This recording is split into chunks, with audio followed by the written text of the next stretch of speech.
इससे मतलब सवाल जो है इंटर क्लास में मतलब 12वां के एग्जाम में ये हर साल 5 नंबरिया एगो पूछता है, हर साल पूछेगा। इंटर क्लास में जो 12वां का एग्जाम होता है उसमें भी बहुत इंपॉर्टेंट है और कॉम्पिटिटिव व्यू से तो सबसे ज्यादा इंपॉर्टेंट है। अब हम लोग इसमें समझेंगे कि जो हड़प्पा है, तो हड़प्पा में का जो नगर नियोजन जो है, नगर किस प्रकार बसाया गया है, इसी चीज को हम लोग को समझना है। जैसे ध्यान से समझिए, जो हड़प्पा में नगर मिला है यो नियोजित है कि बिना नियोजित है? बोलिए, नगर जो है ये नियोजित है कि बिना नियोजित है? नियोजित का मतलब होता है कि सोच समझ कर नगर को बसाया जाए, तो ये नियोजित कहा जाता है। मतलब है जो हड़प्पा का जो नगर मिला हड़प्पा सभ्यता में, ये नगरीय सभ्यता की ग्रामीण सभ्यता? नगरीय सभ्यता। हड़प्पा सभ्यता नगरीय सभ्यता की ग्रामीण सभ्यता? नगरीय सभ्यता। और हड़प्पा कास्ट युगीन सभ्यता भी है, कथे कास्ट युगीन सभ्यता भी है। अब ध्यान से समझिएगा, जो नगर था यह मतलब एक नियोजित था, कथे नियोजित और ग्रिड प्रणाली पर आधारित है। कौन प्रणाली? ग्रिड प्रणाली।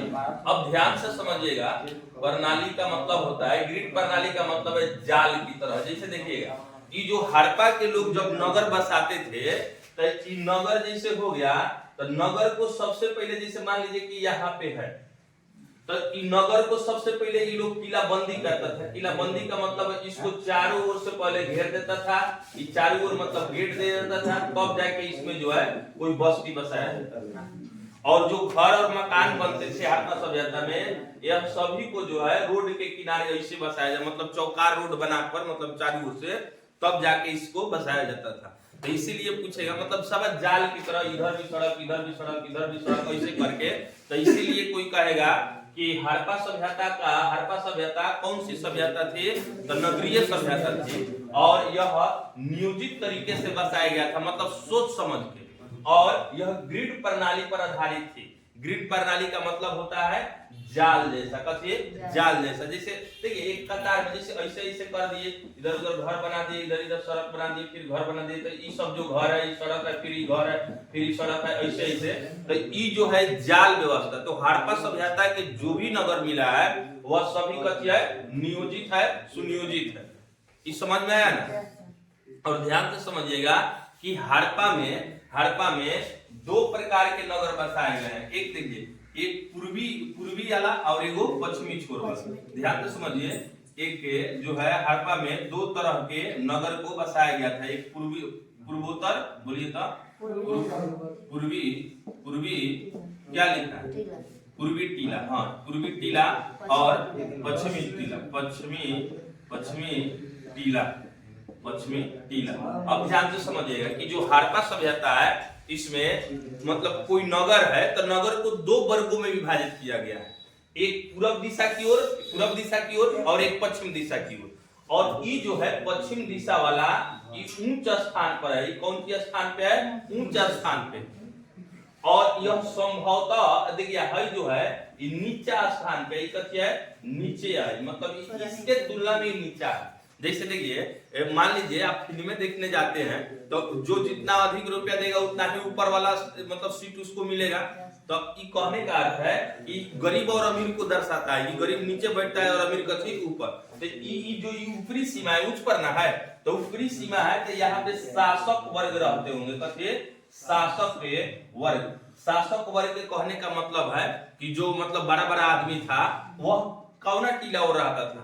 ऊंच टीला, मतलब पश्चिमी टीला हो। तो पश्चिमी टीला जो था ऊंच स्थान पर था, यहाँ पे शासक वर्ग रहते थे। और संभवतः माना जाता है कि राजा जो है इसी स्थान से जो है मतलब बात करता था, मतलब कंट्रोलिंग यहीं से उसका होता था। अब ध्यान से समझिएगा, पश्चिमी टीला को जो है इसके तुलना में नीचा स्थान पे, मतलब ऊंचाई पे नहीं है, थोड़ा सा नीचा है, लेकिन ये आवासीय है। कथी है? आवासीय टीला है। ये आवासीय टीला है। आवासीय टीला का मतलब है कि आम आदमी जो है इसी में बसेगा। आम आदमी देखिए मुख्य आदमी का जगह अलग है, एक अलग कॉलोनी। देखिए शहर में जाइएगा तो क्या होता है कि देखिए डॉक्टर का कॉलोनी अलगे है, मास्टर का कॉलोनी अलगे है, ऐसे मतलब कहीं कहीं देखने को मिलता है, वकील का एक अलगे है, तो ये सब रहता है लोग की, मतलब ऐसे कोनो नियम नहीं है, लेकिन फिर भी एक नियम है सामाजिक तौर पे कि अब मान लीजिए कि आप मलाह है, ठीक है, मान लीजिए आप मलाह, अब मोतिहारी जा रहे हैं जमीन खरीदने, तो आप गारंटी है कि पहला वही जगह आप चूज करिएगा जहां आपकी जाति का बसकीत होगा। कैसे कि भारत में जाति व्यवस्था तो बड़ा टंच आधारित है, हुआ तो सीधे सब हुआ, ना तो ना, तो इसीलिए कोई भी जाता है तो अपने जाति को देखकर और जहां उसका बसकीत होता है उसी के आसपास लेता है। अब ध्यान से समझिएगा, थोड़ा नीचा जगह पर था, आवासीय टीला था, और इस शासक वर्ग रहते थे, यहाँ पे आम आदमी रहता था, कथी आम आदमी का जो है बसेरा था। अब ध्यान से समझिएगा, यहाँ जो है इसके तुलना में इसका आकार जो है छोटा था, आकार कथी है छोटा है। नगर कैसा था, तो नगर जो है वर्गाकार था, नगर कथी था वर्गाकार, नगर का आकार कैसा था वर्गाकार। ध्यान समझिएगा, हड़प्पा का आकार तो त्रिभुजाकार, हड़प्पा सभ्यता का आकार तो त्रिभुजाकार, लेकिन हड़प्पा सभ्यता के नगर का आकार तो वर्गाकार। ध्यान से समझिएगा ना, तो बड़ा दिक्कत होता है। अब का है कि जो है आम आदमी का यहाँ पे बसेरा है, और इसके तुलना में जैसे देखिए ये बड़ा होता था, इसका आकार जो है बड़ा होता था। कहने का अर्थ है कि इसका आकार जो है पश्चिमी टीला का ये आमतौर पे छोटा होता था। कैसे कि देखिए आपकी बताइए कि एक गांव में अमीर आदमी की संख्या 10, 20, 50 होगा, लेकिन गरीब को तो सैकड़ों हजारों में होगा, तो ये बड़का ना क्षेत्र चाहिए उसके लिए, तो ये अब इसी से समझ सकते हैं कि कौन चीज है। अब एक बात में ध्यान समझिएगा कि ये जो चीज है, ये जो है पूर्वी टीला, तो पूर्वी टीला में देखिए आम आदमी रह रहा है, तो स्नाना घर, बृहद जो है अन्ना घर, ये सब कहाँ मिलेगा, यहाँ मिलेगा कि यहाँ मिलेगा, मतलब पूर्वी टीला में पश्चिमी टीला में, हाँ तो मान दिए पश्चिमी टीला। कैसे कि बड़का बड़का धनी गोदाम अपने एरिया में ना बनाएगा, तो स्नाना घर अन्ना घर ये सब जो होगा कहाँ होगा पश्चिमी टीला में। कैसे कि बड़ा ये तो छोटा छोटा वाला मकान होगा, समझे ना। तो पश्चिमी टीला और पूर्वी टीला, अरे पछारी टोला पूर्वारी टोला याद करो ना, ना समझ आए। अब ध्यान से समझिएगा कि जो है कि यहाँ पे जो है अन्ना घर और स्नाना घर जो है घर प्राप्त हुआ। यहाँ पे जो है नाली वाली प्राप्त हुआ, नाली सड़क जो है ये सब यहाँ पे विशेष रूप से मिलेगा। ऐसे में तो बिना सड़क का इसमें भी थोड़े लोग जाता होगा, अरे बिना सड़क का इसमें थोड़े कोई जाता है, लेकिन प्रमुख रूप से इसमें स्नानागार अन्ना घर जो है बड़ा गोदाम जो है ये सब कौन टीला में मिलेगा पश्चिमी टीला में। और जो आम लोग का बसेरा है, मतलब छोटे छोटे घर और ये सब मकान तो ये कौन टोला में पूर्वी टोला में। अब ध्यान से समझिएगा कि अब का है कि जो भी मिला है नगर में उसको किलाबंदी किया गया। अब सोच के देखिए कि जैसे मान लीजिए कि ये कोई जगह है, मान लीजिए कि कोनो जगह है, जैसे मान लेते हैं कि लोथल, तो लोथल में क्या हुआ है, इसको अलगे घेरा है, देखिए ध्यान से समझिएगा, इसको फिर अलगे घेरा है, इसको देखिए अलगे घेरा है, फिर इस सभी को अलगे घेरा है, और फिर इस सभी को फिर अलगे घेरा है। ये त्रिस्तरीय घिरावा है। त्रिस्तरीय घिरावा का मतलब है तीन ओर से घेरना। मतलब जो है देखिए अब हड़प्पा में जो है कुछ नगर ऐसे मिले हैं जिसमें एक, जैसे मान लीजिए ध्यान समझिएगा, ये किसी को समझ नहीं आ रहा है। देखिए मान लीजिए पूर्वी टीला है, ये पश्चिमी टीला है, ये एक जगह है लेकिन दो हिस्सा में बटा है। तो अब क्या हो रहा है कि इसको भी किलाबंदी कर दिया गया है और इसको भी किलाबंदी कर दिया गया है, और फिर ये दोनों को मिला के किलाबंदी किया गया है, फिर पूरा को एक में मिला के फिर बंदी किया। मतलब जो है सुरक्षा की दृष्टि से जो है धौलावीरा को जो है 3 स्तरों से घेर दिया गया है। कई स्तरों से? 3 स्तरों से। कई स्तरों से देखिए एक हो गया, दूसरा हो गया, तीसरा हो गया, 3 स्तरीय घिरावा।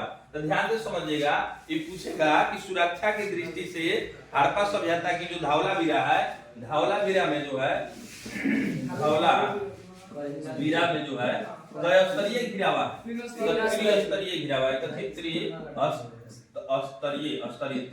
घिरावा, लेकिन त्रिस्तरीय है। और इसके बाद में एकल स्तरीय कहीं मिला है कि एक बस घिरावा करके छोड़ दिया गया, कहीं कहीं जो है सुरकोटदा में और एगो मतलब लोथल में, सुरकोटदा और लोथल में क्या एकल गिरावा है, मतलब एकल स्तरीय। देखिए त्रिस्तरीय गिरावा तो धवलावीरा में और लोथल और सुरकोटदा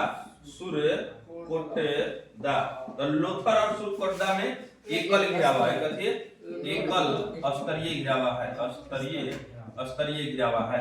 और इसके अलावा जो है अब सिंध प्रांत में जो है, ध्यान से समझिएगा, सिंध प्रांत में आप लोग याद किए थे कि कच्चा आम, तो इसमें मोहनजोदड़ो में देखिए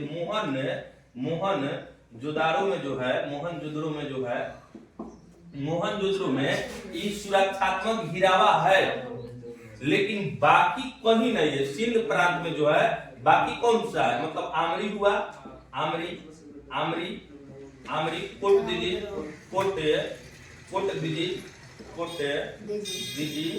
की और चनहुद्रो यहाँ तीनों में कोई घिरावा नहीं है, कभी कोई घिरावा जो है घिरावा नहीं है। ध्यान से समझिएगा। इसको कहते हैं दुर्ग, इसको कहते हैं कथी दुर्ग, इसको कहते हैं दुर्ग। दुर्ग का अर्थ होता है, दुर्ग का मतलब होता है दुर्ग। और इसको कहते हैं जो है ये दुर्ग है, और दुर्ग के मतलब होता है टीला, मतलब टीला।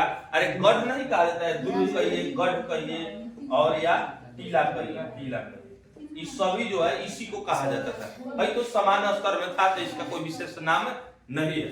अब ध्यान से समझिएगा, अब जो लोथल में जो शहर, जो हड़प्पा सभ्यता में जो शहर मिला है, उसमें सुरक्षा की दृष्टि से इतना अच्छा से बसाया गया है कि देखिए अभी गांव है, तो ये गांव को मतलब इसमें कोई रास्ता थोड़े है। अरे देहात का जो है, देहात का सड़क देखिएगा, गांव का आकृति देखिएगा, कोई यहाँ घर बना लेगा, कोई यहाँ घर बना लेगा, कोई यहाँ घर बना लेगा, बीच में रास्ता है, कोई फिर इधर घर बना लिया। आपको लगेगा कि जब बहुत बड़ा शहर मतलब अब रास्ता मिल गया, तब तक आगे जाइएगा तो कौन इधर ही घर बना लिया, इधर खूंटा हला के क्या कर रहा है, भैंसी बांध।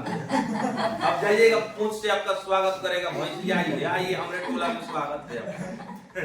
गांव का सड़क है ना, तो ये नियोजित नहीं है, ये कथिया है नियोजित नहीं है। लेकिन जो नियोजित करके गांव या शहर बसाया जाता है, तो उसमें इस प्रकार का सड़क नहीं मिलेगा। गांव का सड़क भी ऐसे खूब बढ़िया से ऐसे आप जो नियोजित तरीका से बजाय सब पूरी तरह से कहाँ जाना है, कहाँ आना है, किस प्रकार का मकान, ऐसे जैसे है कुछ जगह है भारत में जहां आपके पास पैसा भी है ना, तो आप ऊंचा घर नहीं बना सकते।